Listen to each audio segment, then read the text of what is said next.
Salam, hörmətli müəllimlər, dəyərli həmkarlar. Mən Leyla Allahverdiyeva.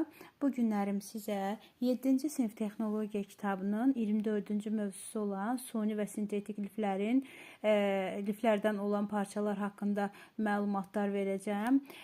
Deməli, bilirik ki, müəllimlər, yəni biz hər birimizin məişətdə istifadə etdiyimiz, belə deyək, bir çox əşyaların da böyük hissəsi ilə parçadan hazırlanıb. Həmçində özümüzün geyim əşyalarımız, yəni hər biri parçadan hazırlanıb.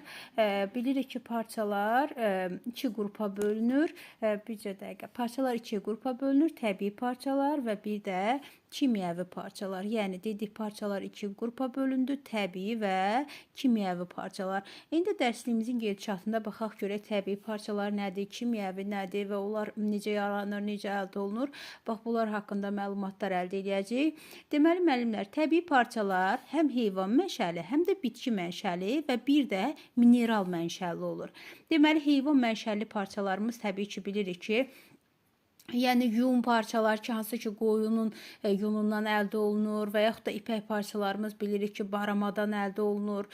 Tək qoyun deyil, həmçinin də məsəl keçidir, dəvədir. Bax, bu heyvanların da yunundan istifadə olunur. Bitkilərdən alınan, belə deyək, əldə olunan parçalara isə, deməli, bir çox bitkilərin, belə deyək, tərkibində olan liflər var ki, bax, onlardan da selüloz tipli parçalar hazırlanır və belə deyək, istifadə olunur. Bir də var mineral mənşəli. Bax, mineral mənşəlilər isə müəllimlər, deməli, məsələn, şüşədir, sonra metalların bəzisindəndir ki, bax, bunlardan, belə deyək, müəyyən proseslər, müəyyən kimyəvi yollarla keçməklə, belə deyək, həmin onlardan da parçalar əldə olunur ki, adətən bu parçalar yanğın keçirməyən parçalar olur ki, yanğına davamlı parçalar olur və bu cür, belə deyək, parçalar adətən, məsələn, belə deyək, buna misal olaraq göstərə bilərik. Məsələn, yanğın söndürənlərin paltarlarını görsəz, yəni bilərsiniz, bax, onlar mineral mənşəlidir, həmçində yanğına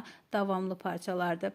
Ümumiyyətcə, müəllimlər, belə zamanəmizdə ən çox tələb olunan bitki və, belə deyək, heyvan mənşəli parçalardır ki, bu parçalardan geniş istifadə olunur. Bitki tərkibli parçalarımız həmçinin bayaq dedik ki, bitkinin, belə deyək, liflərindən, yəni pambıqdan, kətandan, pambığın məsəl toxumundan, kətanın, belə deyək, daxilindəki müəyyən liflərdən əldə olunur.